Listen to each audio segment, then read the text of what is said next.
Comme les maladies à Moutou, à tout moment, à quoi glisser, même famille naïe, surtout quand papa est dans la chambre, nous avons assez abimaki 2 jours à zomon anate. Alors tant bande ko bako mon naïe, baby que wana kokodioko. Au lieu ba kamata na respect, ba memaye parce que agent RTNC, mais ba kamata ba bandi ko filmer yeba la kisa, faiblesse ya moto, ce n'est pas bien. Ce n'est pas pour dire qu'Azala négligé Kokodioko était membre de la famille à bien, Azaki famille pauvreté. On doit se le dire. Grand frère Nabango Azala parmi les pionniers à l'indépendance. Monsieur Boukassa, il est en vie. Bazana ban, ba médecin, ba magistrat, ba homme d'affaires, ba entrepreneur, c'est une grande famille, famille Kalend. Donc, bateau ba exploiter yango, ba le bateke ni artiste, encore moins famille ne ba négligé été. Maladie à Kokodo Ezadi, maladie neuropsycho-pathologique, qui est un peu un psychopathe. Donc à tout moment, contre toute attente, à quoi moi comme ça, frôlant un peu la folie. Donc voilà un peu. Et là, il n'a pas été négligé, même traitement Nezadi, tu as vu ce traitement. Et ça n'a compte ni à famille, ni à comédien. Donc l'équipe s'appelle Sanité, c'est la première dame qui payait Basson à Kokodioko. Et c'est aussi l'occasion de remercier certaines organisations locales, Tokanissa, Chaga Congo, qui de temps en temps, Monaki, Bakinde Kotalaye, Edaki, tous les Congolais, c'est une bonne chose. Et comme élément de chantage, n'a pas de sous-outé. Alors pour la mamie Bantou, Souzi, c'est pareil. Elle a été malade, à côté de l'hôpital, il y a miné Nambo Kanabiso. Problème les problème il y a poumon, tout le monde le sait, c'est pas un secret parce que famille bah Pesibiso information que depuis 1992 a subi ça extraction il y a liquide na poumon. Peut-être c'était mal fait ou comment et affecta poumon. Ti les années après, et elle a été prise en charge na maman Denise Nyakero. Maintenant que ata ozubasu andegenini la vie et la mort ezali en Nzambe. Nous ne vivons pas parce que nous vivons par la grâce de Dieu. Et nous mourrons aussi quand Dieu décide que tout est mokili. Parce que c'est le chemin pour tout le monde. Et tant Bakoufi, la distinguée première dame, a mis le paquet comme Nenge Zalaka, Bakunda, Bandikwana Bakoufi. Donc il ne se passera pas d'Nsissani, il ne se passera pas de demande d'aide. Mais il n'est pas exclu que Moutou Yaza touché. Nazaki très bien à Kokodioko, très bien à Souzi. Non, on a reçu les robes, il y a Bakunda et Nango. On a reçu les cercueils, comme nous qui bandeko, il y a Emonu Vivant et beaucoup d'autres structures. C'est prononcé Moutna Ndenge Naye. Ça la symbole Moko. Toza Babantou, à ta présent Tshisekedi, que je cite, ceux qui ont dans la famille, Bayaga ou c'est mon enveloppe. C'est notre tradition. Bien que première dame, Akundi Bandekwana, apesi ba moyen pour bakundama dignement, il n'est pas exclu na mutu aza na souvenir ya malamu wa lingi artiste a apporter soutien à elle. Alors première dame présente ntoyeba eza maman Denise ou bien non mais madame monsieur. Okay. Monsieur, okay. Vous voulez m'amener où? Nous avons un président qui a remplacé papa Joseph Kabila Kabange, qui est le sénateur à vie, qui a son épouse, maman Olive Lembe, qui a beaucoup aidé les artistes et qui continue à aider les artistes. Quand tu poses une question comme ça, mais où vous êtes? Maintenant, nous avons un président qui s'appelle Félix Antoine Tshisekedi. Quand on parle de la première dame, il n'y a pas de ex-première dame, ce n'est pas une fonction. Ce n'est pas une fonction que non, ex, non. La première dame s'appelle Denise Nyakero Tshisekedi. C'est elle l'épouse du chef de l'État. Non, ce n'est pas une présidente à donner de tout, le Congolais le savent. Non, par rapport il y a Papa Labiso Kokodioko, à Rokundamata qui est artiste et comédien ou bien fonctionnaire à l'État. Même si Papa Kouedi a fonctionnaire à l'État, Makundama est comme qui? Comme artiste. Voilà, c'est par rapport à la notoriété. Voilà. Et c'est là? Non, président Lomé, question Zali Awa, Naoki Olobili Mingi. La première dame, la première dame, la première dame. Mais le ministère, ils ont occupé partie. S'il vous plaît, s'il vous plaît, je ne rentre pas dans ce dossier. Ministère T. Nous parlons des collègues artistes qui sont morts et qui ont été assistés. Le problème du ministère, vous êtes de la presse, je pense, allez de la culture, allez poser cette question au ministre. Merci. Merci. C'est tout. Papa, le gars.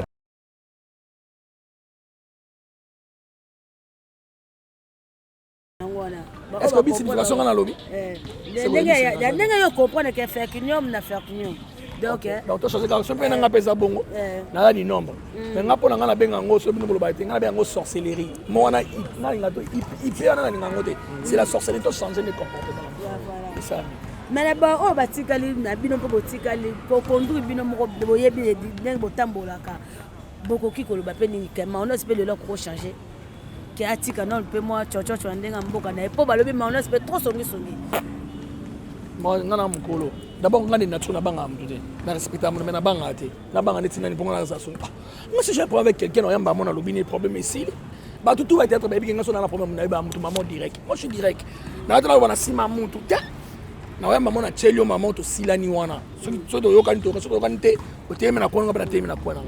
Na kis you know est-ce que on a compris solo bine ya no sala nga direct nga ko na ko banga mutanga na respecter ne muna respecter pour respecter nga so respecter nga te to keno nga ndengwa voilà mais c'est ça pas problème na biso to même nga nyo sur internet et ça on peut le retour même nga information to bine internet et ça yamayo 2023 des morts par la mort souci ba manzan est-ce que ils ont pas ça noté ba banga po banga ils ont maman baliwe comme na mode la vie toyoka mingi maloba nzambe toyoka mingi pe ba voix des prophètes et ça vraiment bien loko musu se boza na ngo ne faire na lo pe na osenga ba prophète ba yoka o mama baliwa na sengi bo o qui quand même nzambe révélé quand même qu'il y a un problème et il est artiste comédien soit privé benga mutu wana bi nzambe alexinga boye yaka to sambela et o sambi soki ya boy wana otiki mais soka boy te aussi prier au sambeli yo moni makambo bongo elekeli mutu mais ta mutu ayo kufobi na lobaki nini na papa kumisa yo voilà. Même question mo elinga suswa na moni matanga ya suzi bantu ya kokozo ko bozo bango souvent mais to mona ya o eza icône na bino to talent ya bana mikeb papa na biso caporal Murumba bozo bemene botika pendant 6 mois après mutayo ko bimisango maman Olive maman ya bana ba dirigeant biso bana yebi tuna question na ba président na biso o ba dirigeant biso na NTPC ba président Masumba président mais ba oxygène ba on bazala kuna utili bango pona nini ça yaki 6 mois. On peut sonner réponse. C'est pour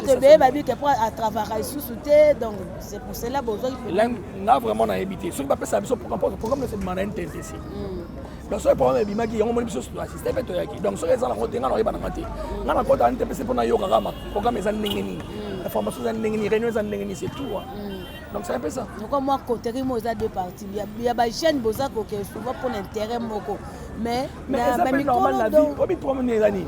Affection même sur la chaîne Bazalango par rapport à Bango qui est à Mikolo. On s'en comprend. Si on remarque même maintenant il y a Coco na souci. Vraiment la plupart des gens parce qu'il n'y a pas souci la chaîne est qui pas souci qu'il y a Coco. Parce que même sur l'affection ils n'ont pas souci. Les gens n'ont pas Coco mais le petit il y a Coco ça limité. Na moni ga baron to sangani reno to sanango lelo eza ya Coco na souci bantu. D'abord sangisa la condition se bossa ya souci bantu na Coco donc il est canon ça dans les bonnes. Yamayo numéro personnellement au ligne la ramener. Ah, papa, question là autour. Oh, que ça va me le gagner à la boue.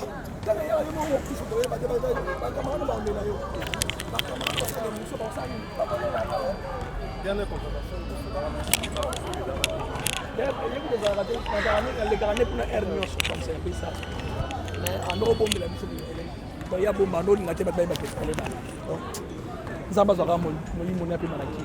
Voilà. Merci beaucoup vraiment.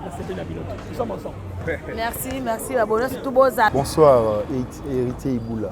Bonne santé. Ouais, Dieu fait grâce, ça va. Voilà. Nous sommes endeuillés, mais ça va. Ok, mes condoléances tout d'abord. La bande tout bas au talayo initiative il y a ressemble ça artiste nous sommes comédiens awa à centre culturel à Lemba et où c'est pas un yo bien bande ko NTPC. Bon, d'abord en premier, Suzy appartient à la corporation des artistes. L'initiative, c'est d'abord l'initiative des artistes. Okay. Moi, j'ai donné rien que le cadre, on appelle ça le cadre Oyo et Ambabi Sonyo surtout. Suzy, bien elle appartenait aussi dans certaines associations, notamment la dynamique des artistes et des culturels du Congo, dont je suis le président. Aimons-nous réellement vivants, quand même le président Douché, ANTPC aussi, donc voilà, mais en premier, Aza ko appartient à la corporation d'artistes.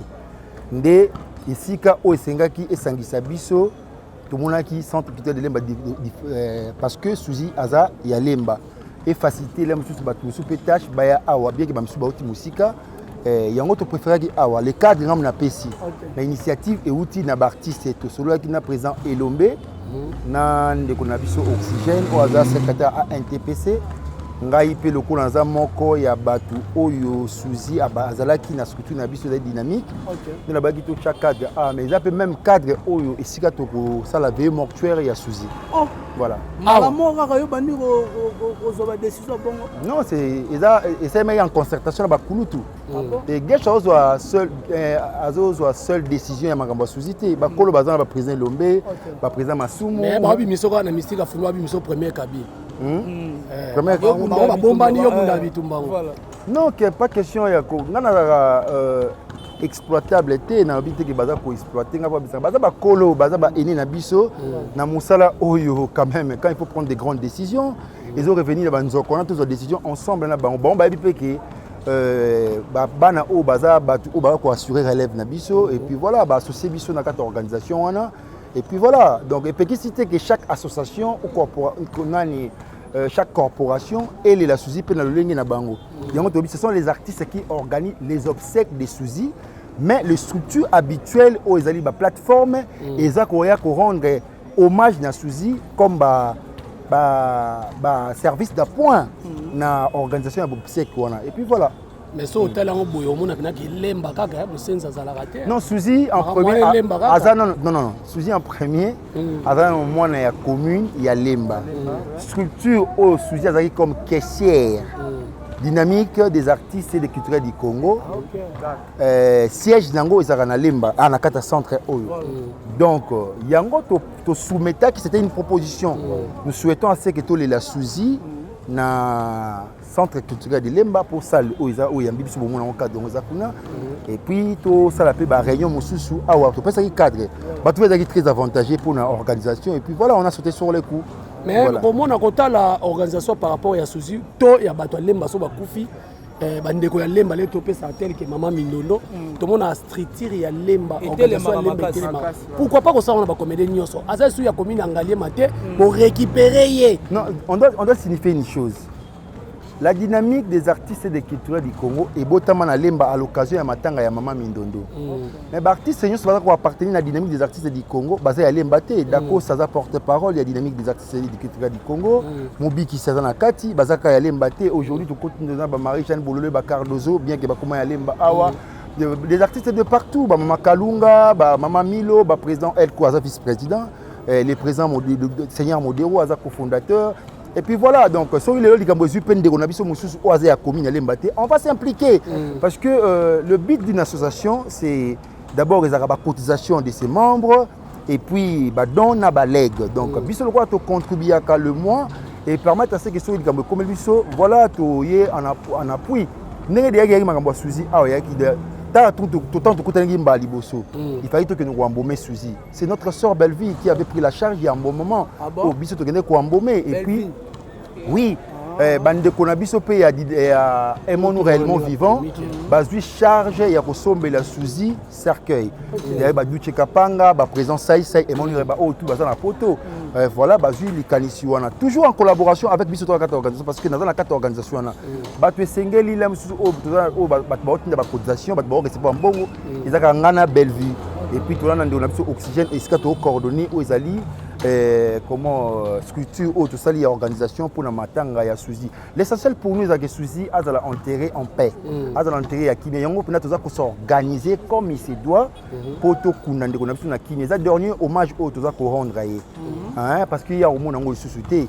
Maintenant ba famille na ye ba comprendre que ndeko na bango le métier noble on a sala bandeko na ye ba ye ko rendre hommage par rapport à Moussala, il y a un impact qui est ma collègue Naina. S'il vous plaît, question Morizo Matanga. Obi bo pencher trop na deux il y a maman Suzy Bantou qui a Kokodioko Lelo. Non, c'est vraiment laissez-moi terminer, laissez-moi na parce que l'organisation zo sala matomo na kaka Suzy Bantou. Déjà là, tant de côté dans ta salle beaucoup ta oyo ezali bashi ya Maman Suzy na ya vie na biso Kokodioko. Donc na groupe oyo tosali ya WhatsApp ezali groupe obsèque Suzy Bantu na Kokodioko. Nous n'avons pas voulu créer partialité. Nous avons voulu être impartial. Donc tout sangisi ba matanga nyonso tout. Il y avait na biso Kokodioko veille mortuaire ezala samedi oyo bakokunda dimanche. Et Maman Suzy, c'est la semaine prochaine, bon, vous avez un programme, donc vous allez veiller mortuaire, vous allez mercredi, si je ne m'abuse pas, et puis les jeudis, tout Kundaï. Donc, Toboyi, Kokodioko, Bazaba Ene, Bazaba Tuko, Basala Kinzela, pour tout l'équipe. Oui, c'est vrai que autre temps, autre commerce, aujourd'hui, l'impact que Suzy a auprès de la jeunesse, c'est différent par rapport avec Kokodioko. Donc voilà, mais nous n'avons pas voulu tout Kabulango, mais tout le gars qui tout Sangisango, dans le calme, et puis ma camonio sur les gars bien. Bazonga na ba dernière demeure na bango. Ba ken to que nous kunda bango côté ba dernière demeure na bango voilà. Merci président. En fait, moi je n'ai posé question. En parlant de l'association, est-ce que vous travaillez en collaboration avec votre ministère de Ezaka ya Binomoko, le ministère des Alibans? Moi je l'ai toujours dit à plusieurs fois que nous avons un gouvernement démissionnaire qui ne s'occupe pas des artistes aussi. On se bat seul. Mais il y a des démarches en amont où il faut effectuer pour vous permettre de développer le ministère parce que c'est un ministère de tutelle où il faut et charge aux artistes. Les artistes se sentent délaissés dans leur propre pays, on se sent orphelins. Voilà, ils ont un peine qui déjà, vous devez savoir qu'il n'y a pas une loi qui parle concernant le métier d'artiste, c'est à voter dans le Parlement, non. Mais la loi existe, mais qui n'est pas vulgarisée. Donc le grand souci pour nous, il faut tout ça là-bas, mémo, tout débattre sur ça autour d'une table, tout le code parce que la loi sur le métier d'artiste doit être votée et qu'artiste doit la considérer dans le pays, à ce sens que l'artiste a zaté, bananaï, ba famille naïe, ba vivre dans ba œuvre parce que l'artiste ne meurt jamais. Et il demeurera à jamais à travers ses œuvres. Voilà. En parlant de Kokodioko, Kokodioko sera intégré comme fonctionnaire parce qu'il y a des questions qui se posent aussi. Kokodioko fait partie, il y a des fonctionnaires, il y a RTNC. Exactement. Exactement. Alors, est-ce qu'on intégré comme fonctionnaire à RTNC? Asa fonctionnaire, il y a. Mais Asa fonctionnaire. C'est-à-dire que Kokodioko travaille à l'RTNC. Groupe Salongo, il y a un groupe, il y a RTNC. Ne vous trompez pas d'adresse. Hein? Donc Kokodioko, la RTNC a ébiqué. Fonctionnaire à Bango à Koufi. Bakoya, Bango peut bakoler la Kokodioko et Pekisi et le mot les casquettes d'artistes étaient. Et en deuxième lieu, Aza artiste Nabiso et puis voilà. Togoya peut rendre hommage Nabiso, dernier hommage Nabiso pour à qui ne peut pas Malakimia. Bien que Togo Banarota la gagne toujours dans la œuvre au Asalaya Koko, les gamins de Chikapa Ezali, plusieurs œuvres donc voilà. Pour la 6 parce que le gens se plaignent, c'est pourquoi les comédiens c'est presque toutes les années depuis un certain moment. Pour bien perdre trop, c'est dit qu'est-ce qui se passe dans la corporation et l'artiste, surtout comédiens. Pourquoi vous perdez trop d'artistes par rapport à même à musiciens, vraiment le bas. Plus nous perdons des comédiens que des artistes musiciens. C'est quoi, c'est dire quoi? La mort est naturelle, la mort c'est l'habit qui doit porter tout être humain. Même les coordonnées, les Koufa, les soldats, en tout cas, vous en avez idée. Et là, les comédiens, chaque année, il y a des morts. Il y a des morts. La mort est naturelle. Les secrets de la mort, Dieu seul connaît. Qui suis-je pour appeler Sabino Ozali? Ngai pona na lobela makambo tel liwa point to kufa. Il faut na kufa tanan. Pour expliquer nos points de kufa. Parce qu'on a kufa té dans le bande. Donc il y a mon on a kufa té bolina na kufa pour nani. Donc le secret de la mort Nzambe ndé mutaye bien boti que Nzambe charge wana. Moi j'avais une question s'il vous plaît président Guécho. Le lot moni artiste et comédien ba comment ba compte en rendre na internet donc azwani problème na ndeko na ye ayi na internet pour na ko sala compte en rendre en tant que président Guécho monyo ko ba pona ba l'internet n'est pas un cadre où tu vas traiter ba différent na biso. C'est pas important. Tant internet on vous a dit comment on doit traiter ba compte en rendre na biso. Est-ce que pensez-vous que ceux qui ko le bon makamon sur internet yangonde ko solutionner ba problème na biso? C'est pas important. Sauf qu'au ligne de Gono et solo, si tu as un problème avec lui, va vers lui. Va vers lui, dis-le lui comme ça que ça ne va pas, tout ça. au moins il faut éviter makambo belé awa yango commandé on muso akufi tellement que ça va problème na o ko rolela le muso de voilà et ça va problème belé to kuta na matanga belé akufi na kanda na yo voilà yo potikali o to ko kolela ndeko no comme il se doit il faut faire très attention et puis il faut savoir pardonner il peut y avoir des problèmes le pardon est une puissance qui libère nous devons savoir pardonner les uns les autres l'amour du prochain doit exister on a des problèmes on a toujours des problèmes. Moi, j'ai défini les problèmes. Les problèmes, c'est une situation qu'on a devant un problème qui fait des problèmes une solution. Dans tout problème, il y a toujours des solutions. Pourquoi ne pas trouver la solution dans le problème et pour tous les gars, autre chose. Le problème, on les traite et puis ça part. Les problèmes, on ne les déplace pas. Si on déplace les problèmes revient. Il faut traiter les problèmes pour que ça parte pour de bon. Voilà. C'est ça, les autres, ont un phénomène matière. Vous orientez les comédiens trop dans l'organisation. Le phénomène matière, beaucoup aussi, ça ont été pour comédien na kufi boye o akufi po mobali moko mwana muke ko akufi po na bandeko basaki na souci na azaki na souci bandeko na lobela mabe na mutema phénomène matière na boko si sangote non ya batu bino na ba vu na bino baluka belé ba comédien bango moko non seulement bino kaka na ba comédien basala ba chaîne mutalingile musala problème akota ba vu tu sais mbongo auto luka so to lingi to luka ngo bien té yango mele so problème belé parce que chacun de nous cherche l'argent à son coin et il peut tout faire pour se trouver de l'argent comprendre mais il faut toujours en être sage nous sommes sur cette terre tout se paye ici-bas donc ça auto ça na c'est awa et que futa malikolo nyon surtout ça là et futa maka na c'est cherchons à s'arranger entre nous to bongi ça va problème autant ba différent entre biso na biso ba humain pour te connaître ba problème té hein évitons pas problème en matière au gérer est-ce que vous promettez que phénomène matière to ko si ça mais suivez les émissions avec moi bon ça ba oui bon ça la ka émission na ngai tu na miniature miniature des miniatures problème il y a ka moko les gens ne savent pas respecter le mort même notre pays se connaît des problèmes sérieux parce que bah on respecter bah oh bah pas tika biso le mort ne sont pas morts ba vivaka pembeni na biso bo comprendre na ba famille na bino otandi derrière comme on a ndeko o akenda mais baba qui va dire ah oh pena comportement ya maman Céline il est revenu les morts vivent parmi nous nous devons savoir respecter les morts les jours aller vers même le cimetière bon traiter naka sika bandeko na biso ba kufa tika biso c'est très important pour nous aller dans le pays dans l'extérieur voyager bo kene Liban mboka bon on a comment est-ce que ba considérer ça ba okunda ba wey ils reviennent pour parler pourquoi botinga boye ba muso ba na loti ndeto maman bi ndendo ko longola matiti na bani ne kunati bo ba ngolo ba mate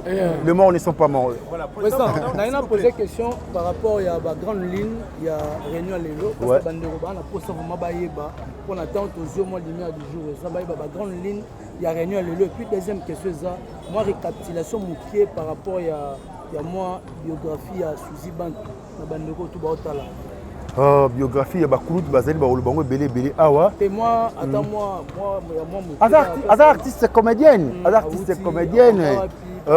il y aura les temps au expliquer on surtout arrêtez d'avoir présidente pays groupe naé hein Suzy Banto pays présidente ya groupe naé vous aurez le temps pour comprendre on surtout ba grande ligne à réunion lelo ba to europe sa programme ya matanga ya veko kodioko né ando na biso Suzy Bantu ndé boko zongonyo surtout lelo dans le calme président na ngana bakilo moko maman on est lobby et tirer moi question on a habité trop trop de problèmes na kata yanga mo na biso ya ko senga na ba comédien na moment oyo ba passer moi matanga basi pas que se comporter dignement parce que awa toye to lelande on a biso plutôt kundaye na kimia nyonso tout to honorer mémoire na yé. Les comédiens doivent se comporter dignement. Présent et Lombe assis a signifié que l'on voit même l'interview.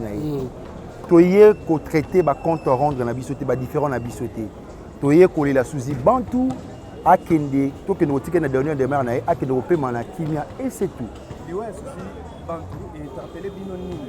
La mort nous interpelle à chaque fois. La mort c'est l'habit qui doit porter tout être humain. C'est quand Dieu nous fait tout ta koufi et ça se rappelle que yopé lobi orokufa. Voilà, Suzy Bantu était malade. Alors, un problème, il y a respiration depuis 92. Depuis 92. Et voilà, et puis, il y a une cartation. C'est une femme forte, Suzy de nature. Même son Bella, Alingakate, Baye, Bakia, Bella. Elle a frustré Batouté.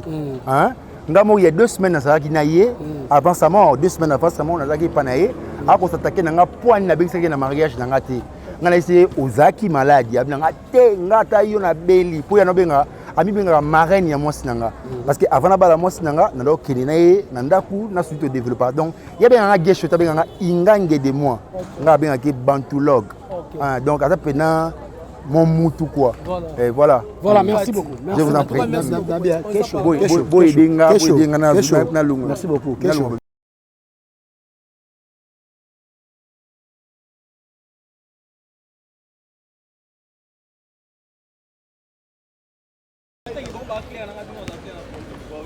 Voilà, chez Bisso Télévision, bienvenue. Abonnez-vous massivement, partagez, likez, commentez. Un grand merci. Là-bas, on tout vraiment soutenir Bisso. On va continuer à s'abonner à la chaîne, partager, liker, commenter. Et tout ça, la Bisso, vraiment kitoko. Je dis déjà un grand merci à celui qui est derrière la caméra.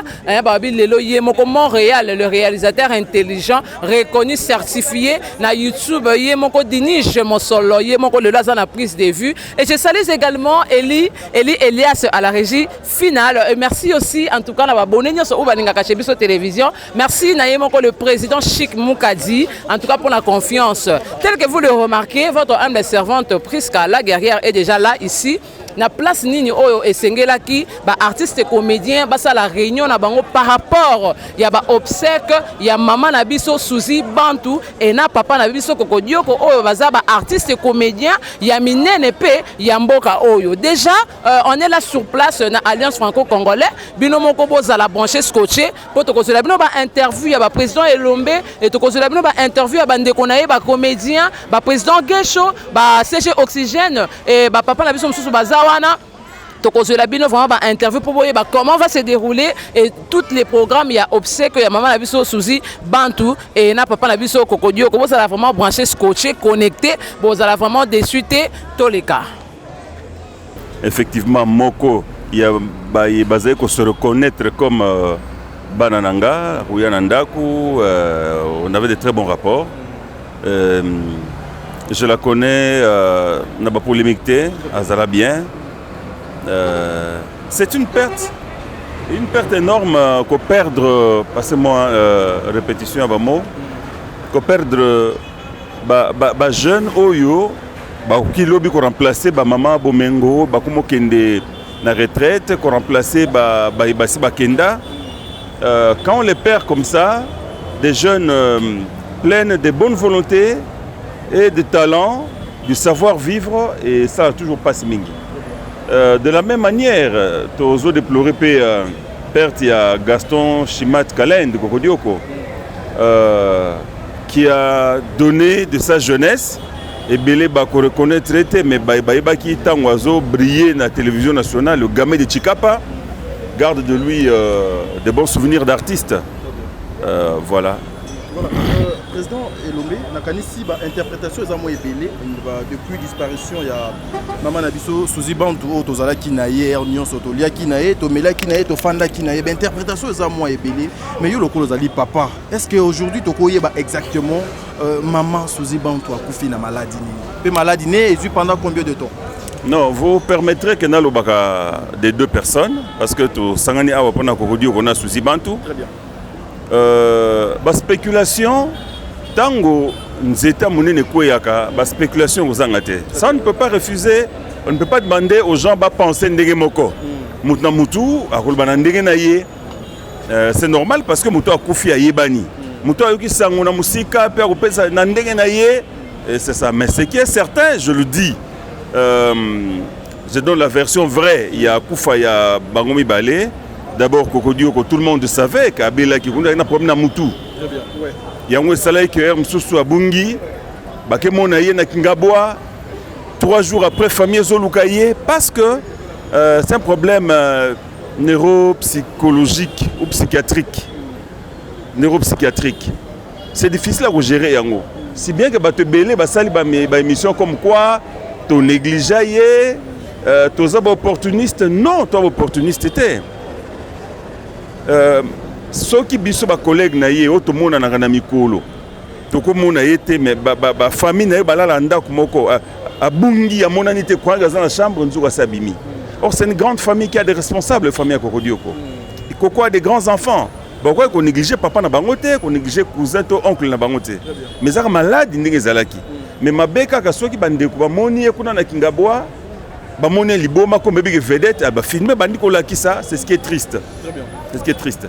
Abelaki azaki prise en charge par la première dame maman Denise Nyakero Tshisekedi, liwa yi akufi, maman Denise a tie moyen ba kundaye. Très bien. Suzy Bantou. C'est vrai que tant que Tambolaka, vous trouvez aux hommes beau ou grand ou petit ou vilain, parfois on ne s'imagine pas ce qu'il y a dedans. C'est ça. C'est ça. Nous autres, les hommes abélés, Suzy Abelaki. Suzy a un problème, il y a poumon. Et la famille nous a révélé que depuis 1992, Ben Nakaïma a poumon et tout est parti de là. Donc toutes les années qu'elle a vécues, poumon Moko Zaka déjà abîmé, Zaki endommagé et Ayeko Atikalaki na Moko. Bon, de temps en temps, on pensait que Ezalaki maladie, paiement chronique, asthme ou bien bronchite chronique ou quoi. Mais tant que soin approfondi, na lisungi à maman Denise, on va comprendre que pour moi déjà comment endommagé, comment qui résiste na moko après moko peut causer problème finalement et même na kufa. Il y a ni poison, ni menace quelconque, ni assassinat, ni bonganga, ni bondoki. C'est ça que la famille nous a dit. C'est ça le rapport médical. Nous nous permettons de le dire pour te balayer la spéculation pour te balayer les malentendus que tu vas comprendre star na bango à Koufi Nanini. Et là, les dispositions sont prises également pour que Bakundama dignement. Je voudrais ici que Senga Mandeko bazui liberté ya kofinga kabiso, nous traitant d'opportunistes, nous traitant de tous les mots d'Israël que biso to koufi li bandeko. Et bandeko tant ba koufi ba ibaza makasi baza ba vivande ko ba organiser matanga. Ça se passe comme ça. Nous ne gagnons pas de l'argent na Bobseko Tozwaka. Simplement nous orientons que bandeko ba kundama dignement. Mais ceux qui ont battu, ils sont libres. Ils sont libres. Ni le président Massoumou, ni moi, ni qui que ce soit, n'abissons comédien, n'interdit à personne à ça la COP naïe, mais attention, ça la COP tient compte de la dignité Yamuto Zosale la COP wana tient compte de la famille Yamutouana. Tient compte de la famille Yamutouana. Donc, l'homme sous-temps au Salaka, papier à demande d'aide, nous ridiculisons la famille et les collègues. Nous ridiculisons même malade ou Moui. Mais tant déjà, les Sungi Monani, on enterre point barre. Nous ne sommes pas là pour te bénéficier. Il y a 10 francs, il y a $5, jamais. Certains nous accusent de prendre des pourcentages, jamais. Je mettrai mon doigt à couper. Depuis Tokuta Makamboyo, nous faisons que tout comme tout ça la plaidoyer pour te dignement. Et depuis que Maman Denise a comment kosunga biso na mamba santé na ba enterrement avant na yena ndako ngala bimi na ngati na ndako na ye ngane le mziko na bengani Suzy ngai na la kende Suzy so ina sali erreur a aussi ma téléphone par respect a zong sanga ina tout droit au café comportement au yoko sala ngote na niveau na yo ko ikoloba boité. D'ailleurs, nous avons une voice, il y a mercredi où nous avons tout droit, nous avons le pango, nous avons un téléphone, nous avons écouté na baluki na bimi na kei. Nous avons un comportement en 2023 aussi, nous avons ata bengi ondeni yoko yandeni omoni ngato bimi kei. Donc Suzy azaki sœur, vraiment naïbité. Pendant tout ce temps où vous étiez ensemble, est-ce qu'une fois, au Mekape Koyoka a bété le solo de Yaya, depuis 1992, Babendanga Maïmo na poumon et Deranjakanga, Hermoko et Salanga Bapema? Non. Mais c'est que Nana Ebi qui est à Zagana Pema. Il y a escalier na o komata o pema na Bapema na ngai na Zagana. mais babeni ngai mai na poumon non nayoka te.